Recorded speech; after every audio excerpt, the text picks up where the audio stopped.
अस्सलामुअलैकुम रहमतुल्लाहि व बरकातुहू। शहराज गार्डनिंग आइडिया खुश आमदीद वेलकम कहने जनाब तुहानू अपनी गार्डनिंग अपने काम से उम्मीद कर रहे हैं सारे दोस्त ठीक ठाक हो गए, सारे राजी खुशी हो गए। लो दोस्तों, अज फिर असी एक पौधे ते एक दरख्त ते एक पेड़ ते गल करांगे इंशाल्लाह। जिस तरह कि साड़ा काम ही गार्डनिंग दा पौधों का सब्ज़ाजात का किचन गार्डनिंग का, ठीक है जनाब, सब्जियां ते अज असी एक दरख्ती पौधे ते गल करनी है। तो आए सा इधर अपने फार्म से अपनी गार्डनिंग से दिल च ख्याल आया कि पौधे की गल करिए।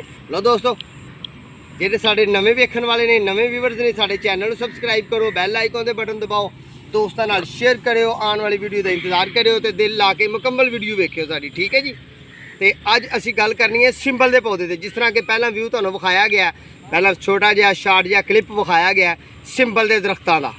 सिंबल एक बड़ा साढ़े इधर का पाकिस्तान के बहुत ज़्यादा सिंबल पाए जाते हैं। सिंबल के जंगलात लगते हैं, सिंबल लोग खालों से बन्निया से बड़े बड़े जिमीदार लाते हैं। एक सोहना भी बड़ा लगता है पौधा। ये तो रुई भी तैयार होंगी है दोस्तों। रुई जिन्होंने पता है, जो फैक्ट्रियां वाले लोग ने उन्होंने पता है कि ये फुल ने ना, फुल तो रुई तैयार होंगी है। तो रुई बिस्तरियां च पाओ, सराणियां च पाओ, होर ना कम्मा चाहे भालूआं वगैरह जो अंग्रेज़ लोग पाते हैं, ये रुई होंगी है, ठीक है जी।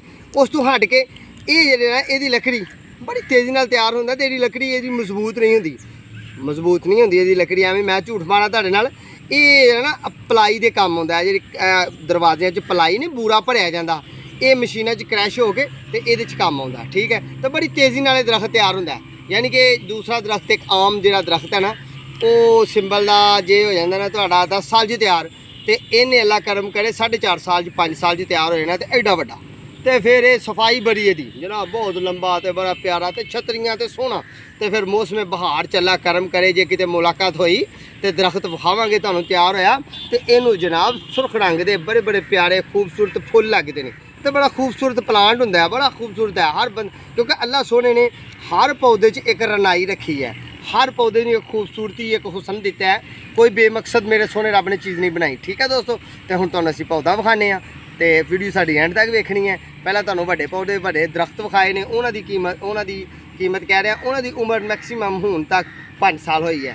वो भी असां ही एक दोस्त के खाल ते लाए सन, तो दिल च ख्याल आया वो विखाइए। हुण अपनी गार्डनिंग च अपने काम ते है। वेखो जी माशाल्लाह खट्टी दी बार ये असीं अपनी कट्टी है, कट के पर मुंजी लाई, वो पर व्यू विखाओ, वो पर माशाल्लाह अल्हम्दुलिल्लाह काम करदे करदे इधर नूं आए असीं अपनी गार्डनिंग ते अल्हम्दुलिल्लाह जी ए वाला अपना सिंबल दा नन्ना मुन्ना पौधा।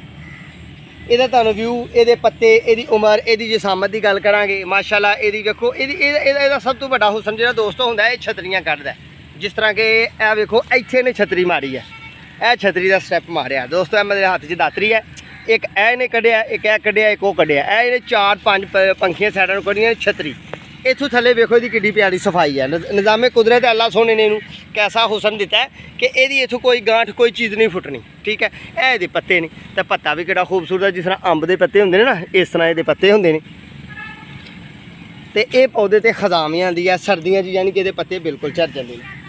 सर्दियों ये पत्ते बिल्कुल झड़ जाते हैं। यह स्टैप जो ना जिमीदार वास्ते मशहूर है कि जो इन्हें मोटिया होना है, अगे उसका स्टैप कढ़ना, इनू आड़ी नाल कुहाड़ी नाल दातरी नाल बड़े प्यार स्टैप कट देना, उतरा स्टैप ले लेना, फिर उतरा ले लेना, फिर उतरा।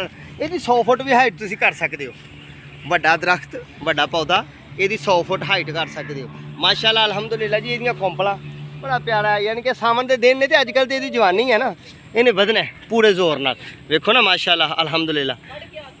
ये सावन भादरों के ना, सावन भादरों दोस्तों ये बहुत ज़्यादा तेज़ी नाल वधदा है। तो इन्हें 11वें महीने जाके रुक जाना होंदा है। इस पौधे ने 11वें महीने जाके रुक जाना है। 11वें महीने तो बाद दोस्तों ये मामलात ऐसे हो जाने नहीं कि इन्हें फिर फरवरी मार्च जाके फुटना है। तो जनाब नाल ही इनू फरवरी मार्च फुल आने ने, बड़े प्यारे तो बड़े खूबसूरत एडे एडे मोटे गुलाबी रंग के फुल आने ने। फुलों के रुई होनी है, रुई भी जो जिन्होंने लोगों ने जंगलात लाए ना, रुई इकट्ठी करके ये यूरोप कंट्री भी रुई भेजी जाती है। साढ़े भी इधर जितने भालू वगैरह खिलौने वगैरह तकिए तुकिए जो बनते हैं नरमो नाजक, ये रुई के बनते हैं। तो बड़ी रुई ये काबल तो बड़ी मुलायम तो बड़ी नरमो नाजक होंगी है रुई, स्पैशल रुई होंगी जी। तो लो दोस्तों अह जी गल्लां करनियां सन ये कर लिया ने। ये सस्ता तरीन पौधा है, जेडे जिमीदार लोग ने, जेडे घर वाले ने, कई तो घर भी जनाब 1-2 पौधा ला छड़ते हैं, सोहना लगता थम का थम। तो जेडे जिमीदार लोग ने जनाब अपने खालों से अपने बनिया से पौधा लाओ। इसका नाम है सिंबल, सिंबल, ठीक है जी। दरख्ती पौधा है, ਤੇ ਉਮੀਦ ਕਰਨੇ ਆ ਕਿ ਤੁਹਾਨੂੰ ਸਾਡੀ ਵੀਡੀਓ ਅੱਛੀ ਲੱਗੀ ਹੋਏਗੀ। ਸਾਰਿਆਂ ਤੁਸੀਂ ਜਨਾਬ ਇੰਸ਼ਾਅੱਲਾ ਪਿਆਰ ਕਰਦੇ ਹੋ, ਸਾਡੇ ਚੈਨਲ ਨੂੰ ਸਬਸਕ੍ਰਾइब ਕੀਤਾ ਜੀ, ਦੋਸਤਾਂ ਨਾਲ ਸ਼ੇਅਰ ਕਰਦੇ ਹੋ, ਸਾਡੀ ਵੀਡੀਓ ਐਂਡ ਤੱਕ ਵੇਖਦੇ ਹੋ। ਜਿਹੜੇ ਦੋਸਤ ਸਾਡੇ ਬਹੁਤ ਜ਼ਿਆਦਾ ਮੁਹੱਬਤ ਵਾਲੇ ਨੇ, ਅੱਛੇ ਅੱਛੇ ਕਮੈਂਟ ਕਰਦੇ ਹੋ, ਤੁਹਾਡਾ ਬੇहद शुक्रिया, बेहद ਮਿਹਰਬਾਨੀ, बड़ी नवाजिश। अल्लाह ਤੁਹਾਨੂੰ ਸਾਰਿਆਂ ਨੂੰ खुश रखे। दुआ करने कि सारे राजी खुशी रहो तो इंशाअल्लाह दोबारा मुलाकात होएगी। तो दोबारा फिर किसी नवे पौधे नाल नवे टॉपिक ते नवी गल करांगे। उन्नी देर तक अपनी मेज़बानी दो इजाज़त। अल्लाह हाफिज़।